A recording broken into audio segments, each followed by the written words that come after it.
All right, who's got a question? I do. So, I knew you would have a question. Michael Gordon, Wall Street Journal. So the Russians are still making gains on the battlefield. There's been no public response to the developments in Jeddah. Are you concerned they're playing for time? Have you had any contact with them? What's been their response officially, and are they willing to accept the ceasefire unconditionally? Well, I mean, we don't know the answer to the last question. That's what we want to know, whether they're prepared to do it unconditionally. We'll have contact with them today. There's already been contacts at different levels with counterparts, different members of the administration, and that'll continue. But as far as the Russian reaction to it, that's really the question here. And that is, you know, this was a few hours old. We're going to bring it to them directly. We're going to say that Ukraine is prepared to stop all battlefield activity and begin the immediate process of negotiating an enduring end to the war. And we'll see what their response is. If their response is yes, then we know we've made real progress and there's a real chance of peace. If their response is no, it would be highly unfortunate and it would make their intentions clear. So that's what we're hoping to hear from them. And obviously, as I said, that this was not prearranged for them. So they're probably processing the news the same as the rest of the world. So we hope to have a positive answer from them. The ball is truly in their court. Mr. Secretary, Nike Chin with Voice of America. What would be a good G7 joint statement on Russia and on China? Well, I think the perfect statement would be that the United States has done a good thing for the world and bringing this process forward, and now we all eagerly await the Russian response and urge them strongly to consider ending all hostilities so people will stop dying, so bullets will stop flying, and so a process can begin to find a permanent peace. I think the first step in all this is the acceptance that there is no military solution to this conflict. Neither side can militarily achieve their maximalist gains, their maximalist goals. Neither side can achieve them through the military side. The only way this conflict can end is through negotiation. That's the only way you're going to have peace, is through negotiation. And so we need to start that process. And it is hard to start a process when people are shooting at each other and people are dying.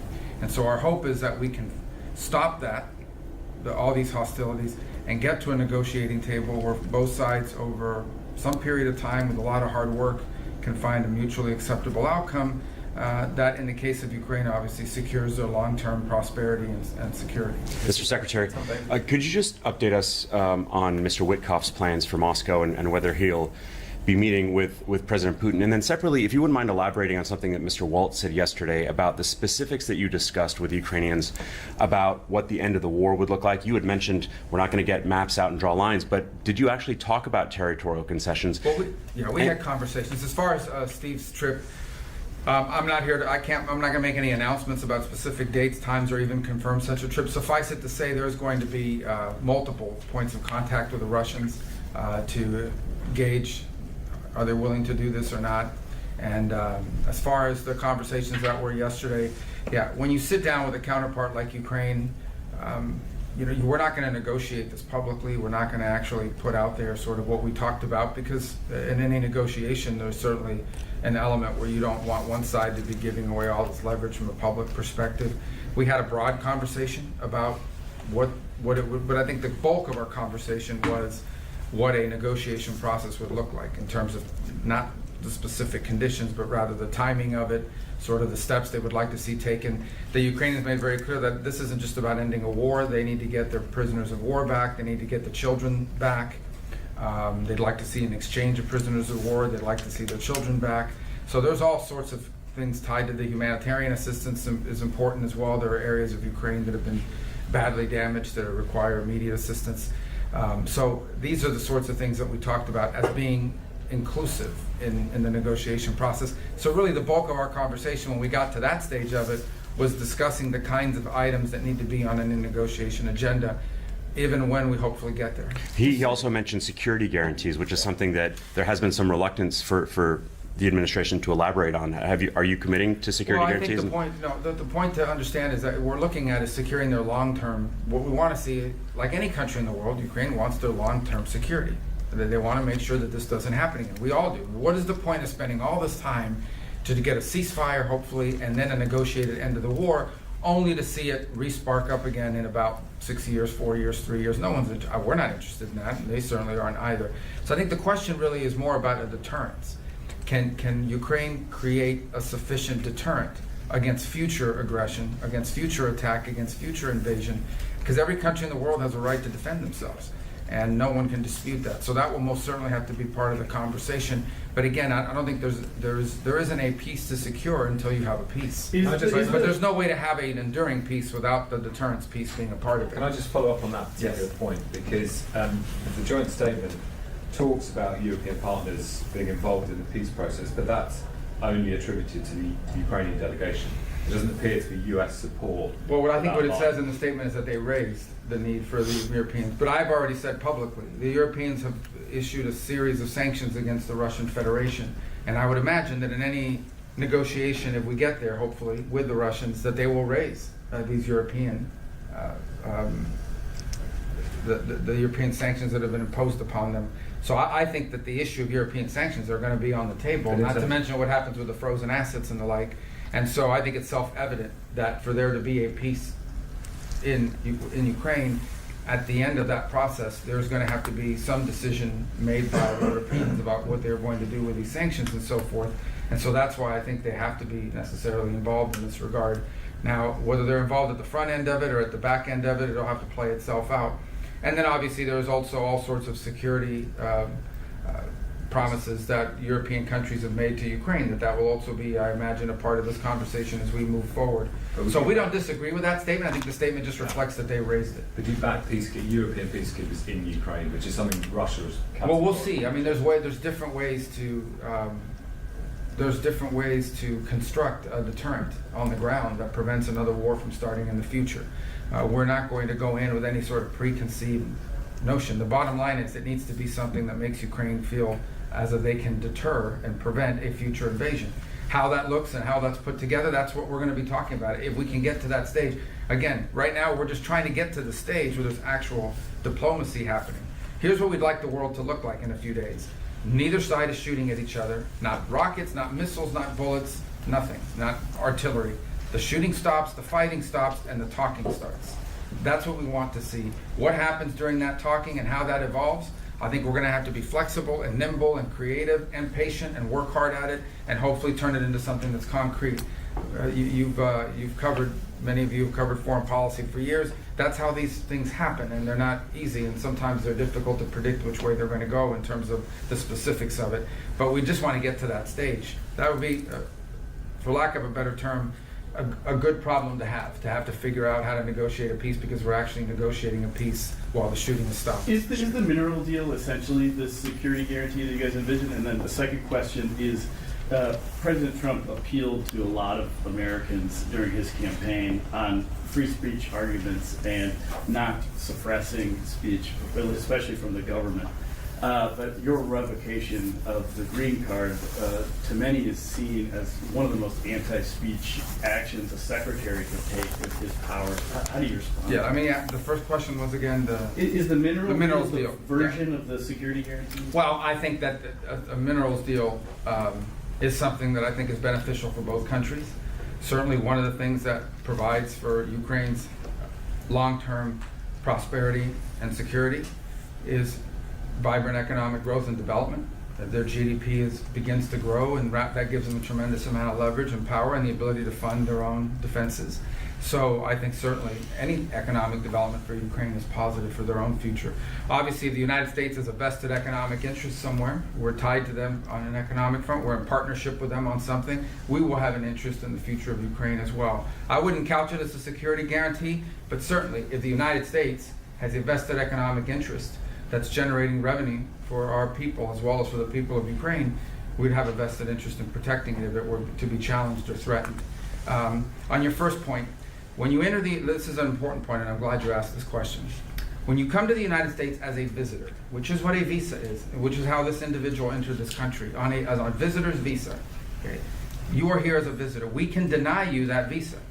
We can deny you that if you tell us when you apply, hi, I'm trying to get into the United States on a student visa. I am a big supporter of Hamas, a murderous, barbaric group that kidnaps children, that rapes teenage girls, that takes hostages, that allows them to die in captivity, that returns more bodies than live hostages. If you tell us that you are in favor of a group like this, and if you tell us when you apply for your visa, and by the way, I intend to come to your country as a student, and rile up all kinds of anti-Jewish student, anti-Semitic activities. I intend to shut down your universities. If you told us all these things when you applied for a visa, we would deny your visa. I hope we would. If you actually end up doing that, once you're in this country on such a visa, we will revoke it. And if you end up having a green card, not citizenship, but a green card as a result of that visa while you're here in those activities, we're going to kick you out. It's as simple as that. This is not about free speech. This is about people that don't have a right to be in the United States to begin with. No one has a right to a student visa. No one has a right to a green card, by the way. So when you apply for a student visa, or any visa to enter the United States, we have a right to deny you for virtually any reason. But I think being a supporter of Hamas and coming into our universities and turning them upside down and being complicit in what are clearly crimes of vandalization, complicit in shutting down learning institutions. There are kids at these schools that can't go to class. You pay all this money to these high-priced schools that are supposed to be of great esteem, and you can't even go to class. You're afraid to go to class because these lunatics are running around with covers on their face, screaming terrifying things. If you told us that's what you intended to do when you came to America, we would have never let you in. And if you do it once you get in, we're going to revoke it and kick you out. Can I ask you about the Canada trip coming up? The president has taunted, if you will, Canada, calling the 51st state, calling What he said is they should become the 51st state from an economic standpoint. He says if they became the 51st state, we wouldn't have to worry about the border and fentanyl coming across because now we would be able to manage that. He's made an argument that it's their interest to do so. Obviously, the Canadians don't agree, apparently. Do you agree with this? Should they be? Are you going to discuss that, becoming the 51st? Well, that's not what we're going to discuss at the G7, and that's not what we're going to be discussing in our trip here. So they're the host nation, and I mean, we have a lot of other things we work on together. We defend North America through NORAD and the airspace of our continent together. So, not to mention the issues of Ukraine and other commonalities. So we're going to be focused in the G7 on all of those things. That's what the meeting is about. It is not a meeting about how we're going to take over Canada. But are you concerned at all about the reception you might be getting, particularly at the events? I don't know. Should I be? What do you know that I don't know? They're unhappy. I don't know. You got tariffs in the last 12 hours. You just see this escalating trade war. Maybe not just with Canada, but with the exception of Japan, all the other members of the G7. Yeah. So what's your point? Are you worried about alienating the Canadians, that they wouldn't work with the United States? Yeah, I mean, they've invited us to come. We intend to go. I mean, the alternative is to not go. I think that would actually make things worse, not better. Well, the alternative could be not to. Huh? The alternative could be not to have tariffs and not to have the language of the president. No, those are policy decisions. And so at the end of the day, the president's made those decisions. He's explained why.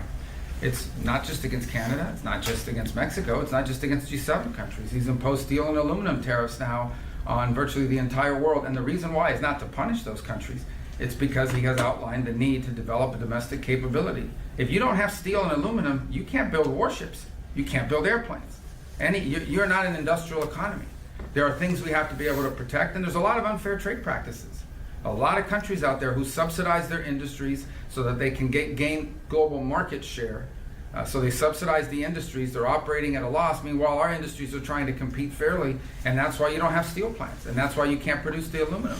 And that really threatens our national security in the long term. So these are national security concerns when it comes to steel and aluminum and some of these other products. But ultimately, the president feels strongly, and I personally agree, that we have made some decisions when it comes to trade policies that have led to the deindustrialization of America and have left us deeply vulnerable to any sort of interruptions in global supplies and or it being used to extort us, not to mention our inability to produce things that we need for our own economy and for our own defense.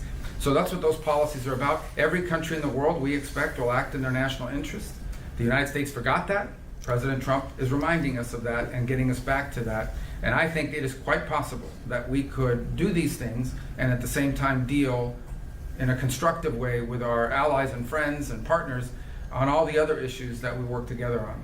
And that's what I expect out of the G7 in Canada. Can I just ask on Russia, did you have or Waltz have any contact with Zelensky while you were in Saudi Arabia? No, And then, I didn't. I don't believe Mr. Waltz did either, but I did not. But that was the team he selected, and it was appropriate. It was his closest advisor. It was the foreign minister. It was their head of security. So we felt that that was the counterparts they sent, and to deal with us, and that's obviously pretty common in these sorts of things.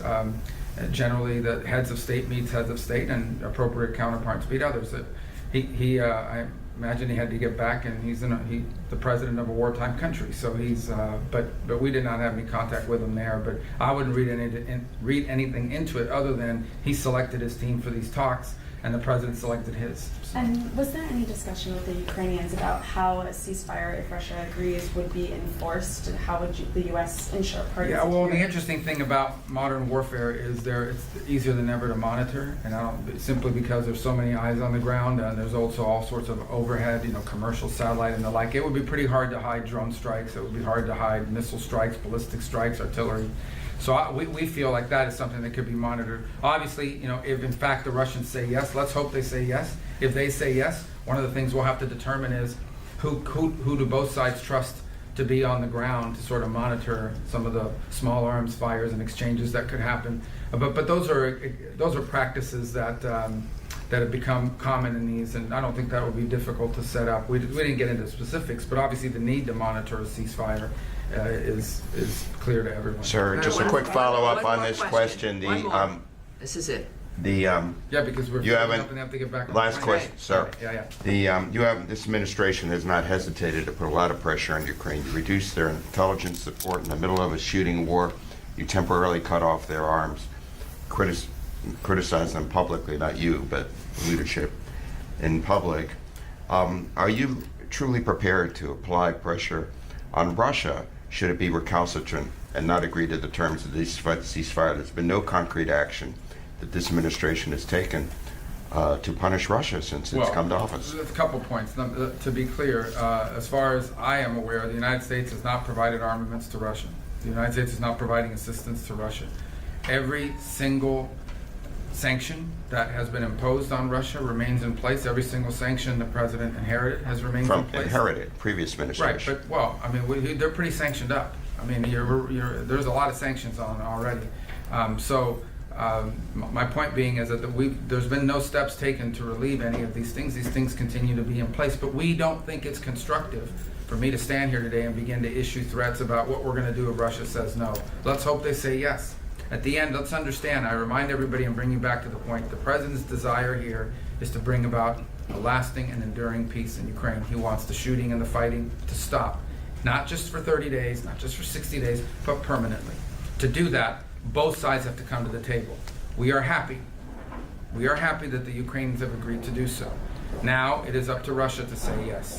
If Russia says yes, that's very good news, and we will begin that process and do everything we can to move that process forward. If they say no, then obviously we'll have to examine everything and sort of figure out where we stand in the world and what their true intentions are. I think if they say no, it'll tell us a lot about what their goals are and what their mindset is. But I don't want to go into that before they've even answered us by issuing statements that are abrasive in any way. Our hope is that when we met with them last, they expressed a willingness under the right conditions, without elaborating on the right conditions, to bring an end to this conflict. That was our question when we met with them. I think I shared it with you that we're on our trip.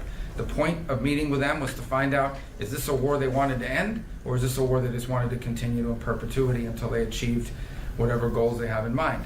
And they expressed a willingness, under the right circumstances, which they did not define, to bring an end to this conflict. So we have Ukraine ready to come to the table. Now we need to get Russia to come to the table. If they do and the shooting stops, I think that's a very good day in the world. Obviously, no one here is pretending that negotiation is going to be easy or fast or simple. But at least we've gotten to that point. If their answer is no, then obviously we'll have to deal with that. And we'll have to at that point make decisions on that basis. We're not there yet. Hopefully the